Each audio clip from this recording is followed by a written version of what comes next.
Hi everybody. Hi Cordelh. Hello. Hi. Welcome to the next reading of mysterious Tao Te Ching. Today we will be reading chapter 10.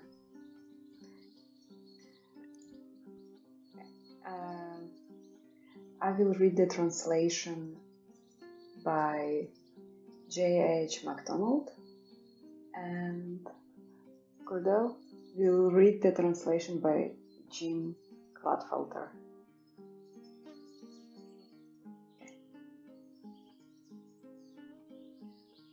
Nurture the darkness of your soul until you become whole. Can you do this and not fail? Can you focus your life breath until you become supple as a newborn child? While you cleanse your inner vision, will you be found without fault? Can you love people and lead them without forcing your will on them?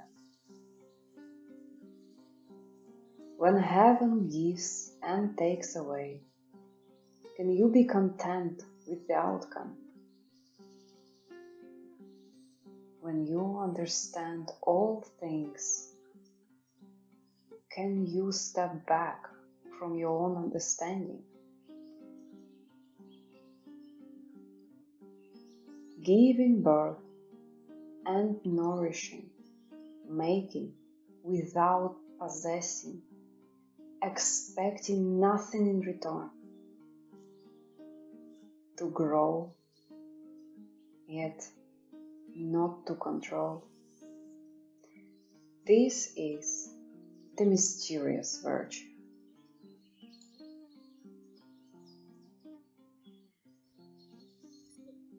Thank you, Nodrik. Should I read directly? Yes, okay. Can you see as a child sees and keep the simple vision? See the inner oneness with absolute precision. Hold all things in your embrace. The entire world is in your care. Let things be just as they are. Extend acceptance everywhere. Let go all need to comprehend. The truth is here, where all behold the infinite capacity to welcome and enfold.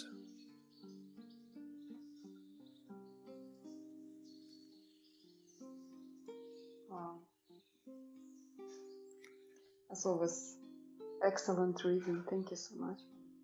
Thank you. So, let's talk about the first part. Let me check it out. Nurture the darkness of your soul until you become whole.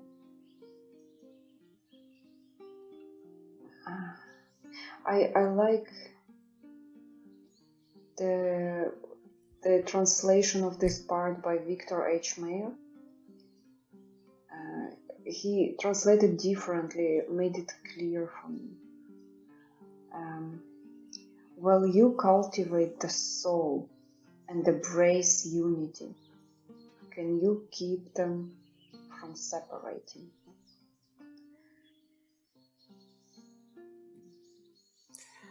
Well, it's the same and different in the sense that when you put together to cultivate the soul, it feels like it's only positive. And when it says nurture the darkness of your soul, it feels very negative.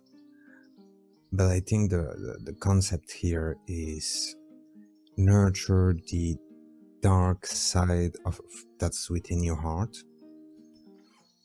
and because it can teach you things about yourself.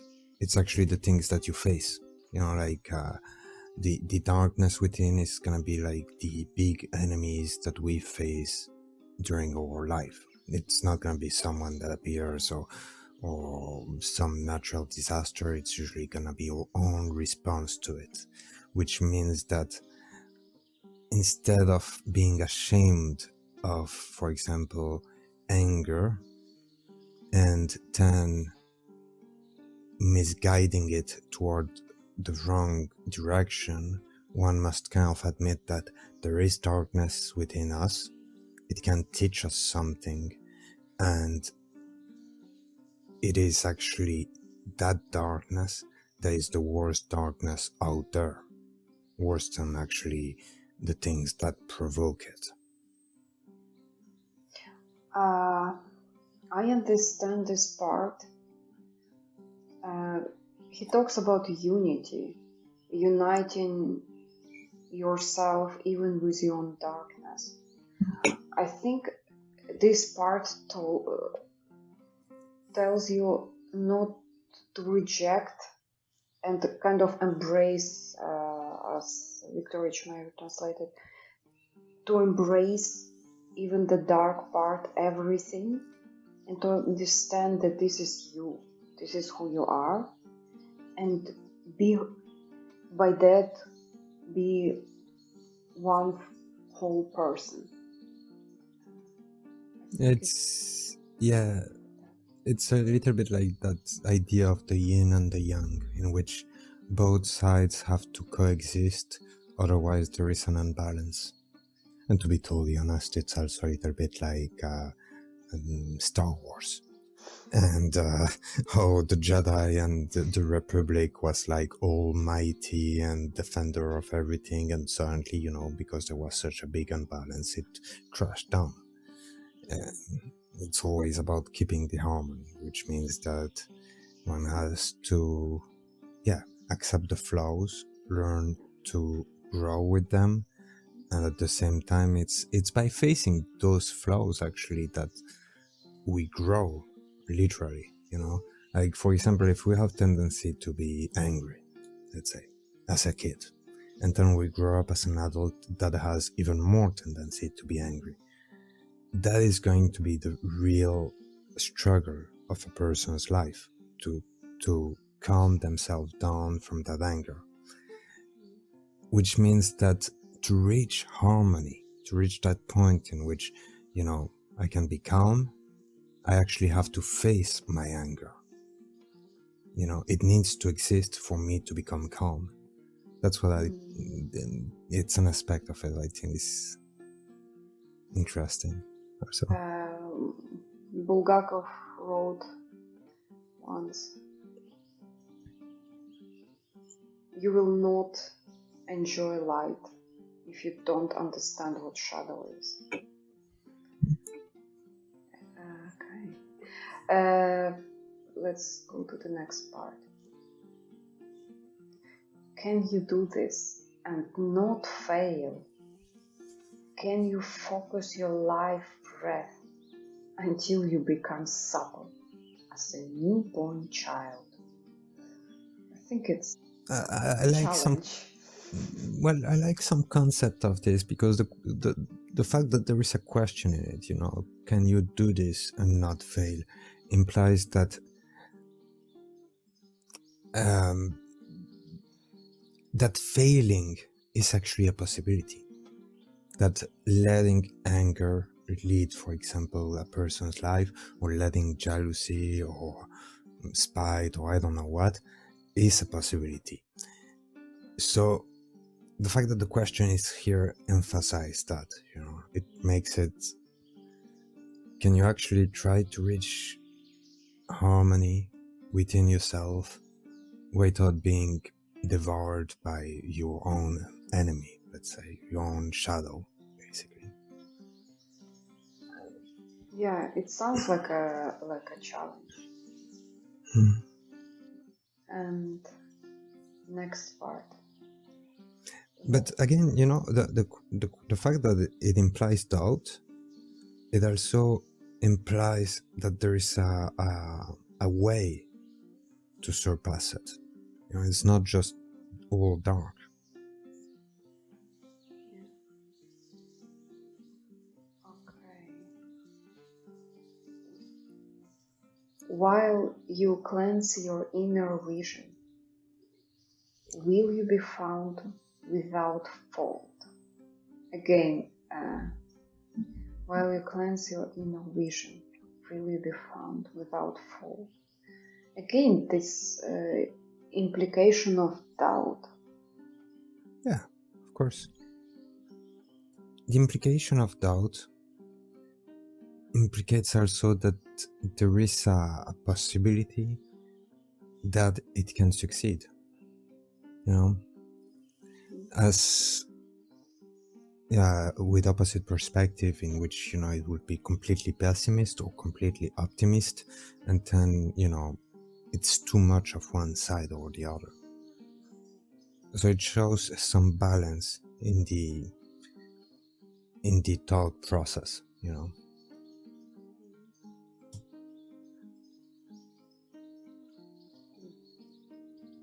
Balance in the thought process.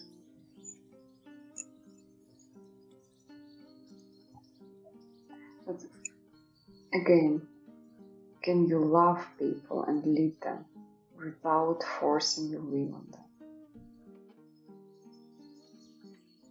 What do you think that means?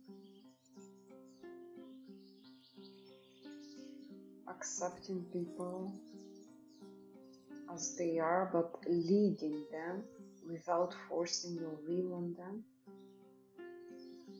That sounds actually like a really difficult thing to do, because for somebody to lead people, that person has to have a vision, has to like be outstanding, like individual, somebody who in some sense in front of the crowd, not somebody mixed with it. I don't know, this one is hard for me to comprehend. Can you love people and lead them without forcing your will onto them? So, without forcing them, would it mean, but still, giving a good argument or giving a good speech and lead people by this wonderful speech, lighting up the light in their hearts, right? It's kind of still, maybe it's not really forcing your will onto I them, think it is. but No, I see what you mean. yeah, I think it still is. I think what this sentence implies more is, so what is it to love and lead people without forcing them?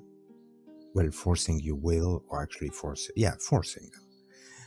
It's basically leading by example. It's, you know, that leader that will go first instead of being the one behind and tell people to go first.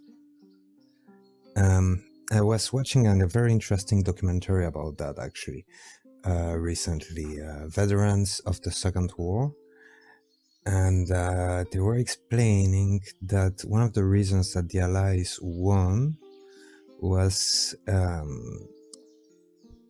the way that the army was made. You know, it was small, concentrated pelotons. So some people had to lead them, and when they had to lead them, because the Second War was like not that advanced technologically in comparison of today, there were cut off of communications, and many of the people that actually lead it had a tendency to lead by example. You know, like instead of the First War, in which you would have actually officers that would be more like charge, and then they would send a troop over and over. And the concept of actually having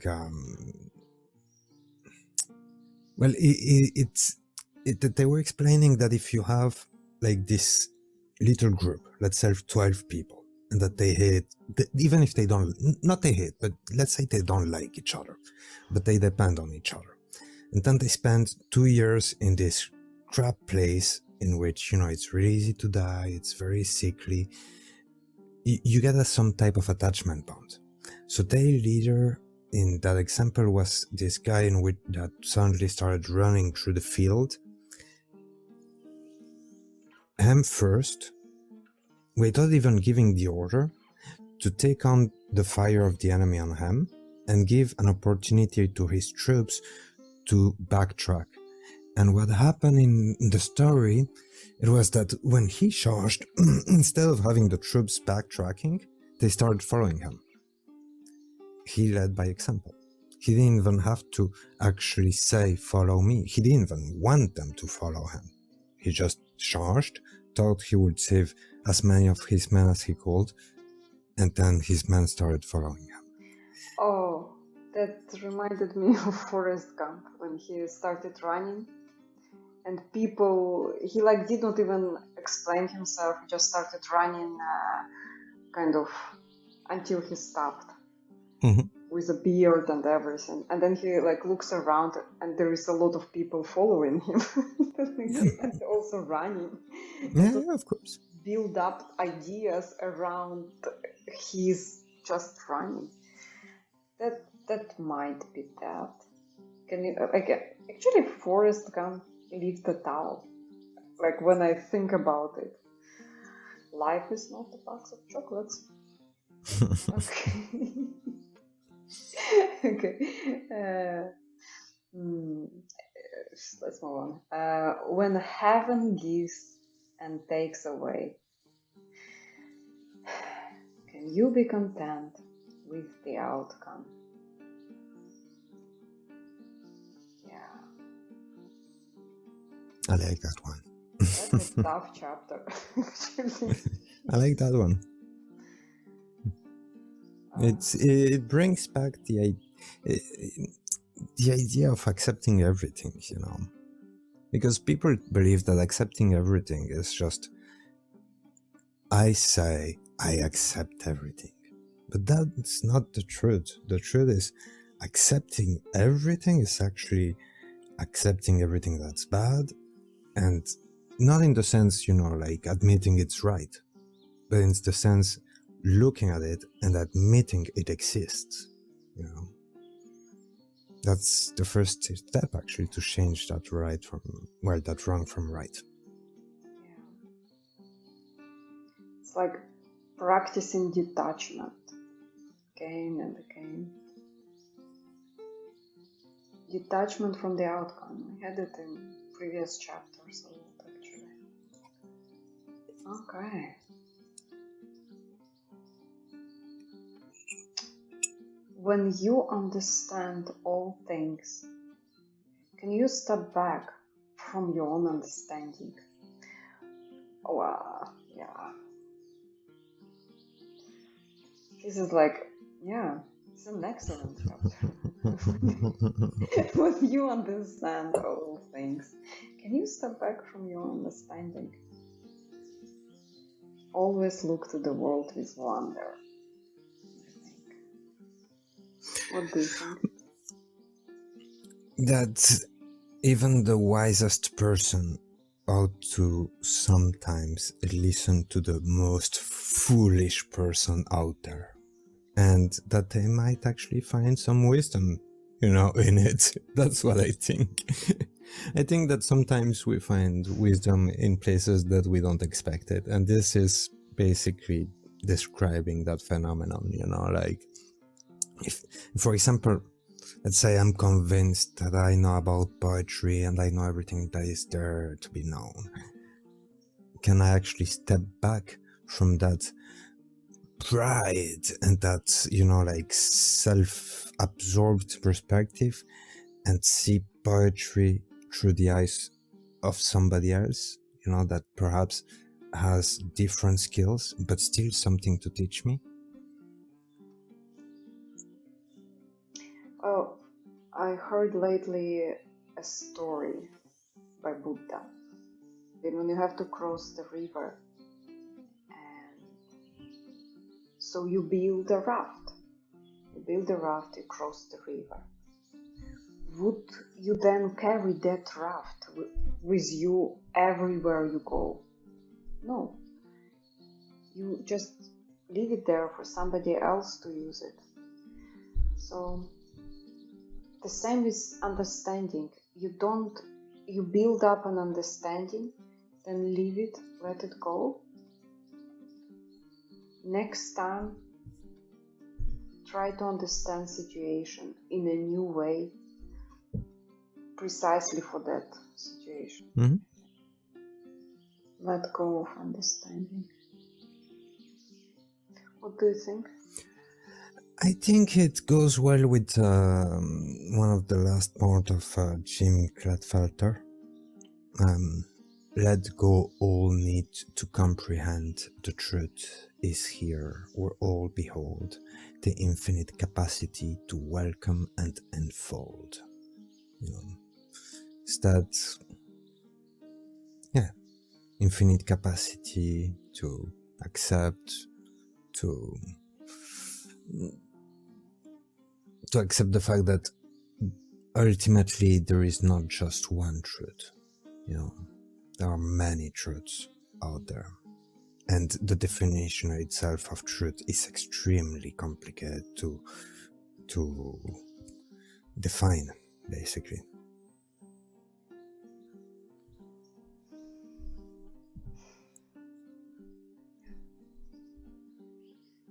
Giving birth and nourishing, making without possessing, expecting nothing in return.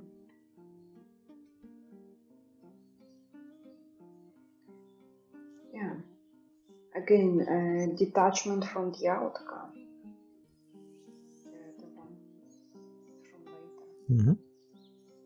Can you be content with the outcome? Yeah.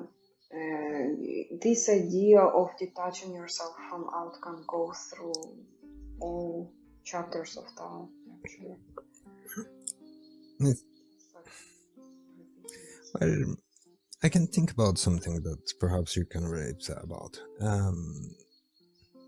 Let's say a singer. If a singer thinks more about fame than actually singing, perhaps they don't actually take that much pleasure into singing. You see what I mean? While if they take more pleasure into singing and they just sing, then they reach somehow a different stage than the person that pursues simply fame. And yeah, they will do what they love doing. Exactly. There is one that will do what they love doing without forcing themselves, and it will come naturally. And then there is one that will force themselves to do something that perhaps they don't really care about. It's better to actually enjoy the activity.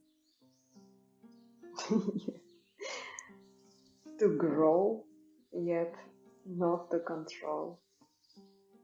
This is the mysterious virtue. Yeah, that's exactly what you said. Enjoy the process. Move. Do not expect the outcome. Do not control the outcome, the people. Do not force it. Just go with life. Well, there is a certain irony, I think, in this life. I mean, for example, there is a correlation between doing and being, in the sense we are what we do, for example. There is no butcher that doesn't sell meat, for example. There is no fisherman that doesn't go out in the sea fishing, or in a lake, or, well, that doesn't fish, basically. And if there is a correlation between those two, then there might also be a correlation between the action of doing something and the result of it. And I know it sounds kind of obvious because when we talk of cause and effect, obviously action comes a reaction. But let's say, for example, I sell meat, I'm a butcher. Because I sell meat, customers come to me to buy meat, you see? And I don't have control of the customers. I'm not like forcing the customers to come to me. They come to me because I'm actually doing the process of selling something. Well, the meat, for example. So I would argue that by not caring about the reward and just focusing on the activity at hand, the reward will come by itself. Sometimes it won't be what's expected, but it will come by itself. And if you expect nothing, then yeah, there is no disappointment or sense of failure attached to the outcome either. Well, not only that, but if the expectation is only the work itself. Let's say, for example, I'm a poet, so I write, and I don't care if I'm going to become rich through poetry.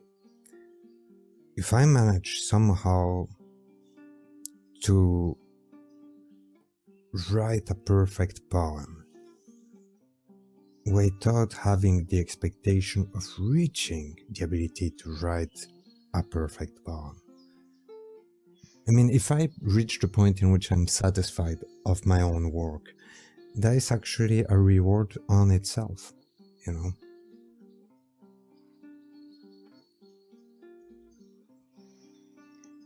Well, that wonderful, wonderful note. Cordelh, thank you so much for the interpretation of Tao. High five. Everyone. Yay, we did it. Okay. Goodbye, guys. Bye, guys. Thank you so much for watching us. Please subscribe to Cordelh's YouTube channel. All the links are provided below. And don't forget to subscribe to this channel and give us a like. See you in the next chapter of Tao. Bye. Bye.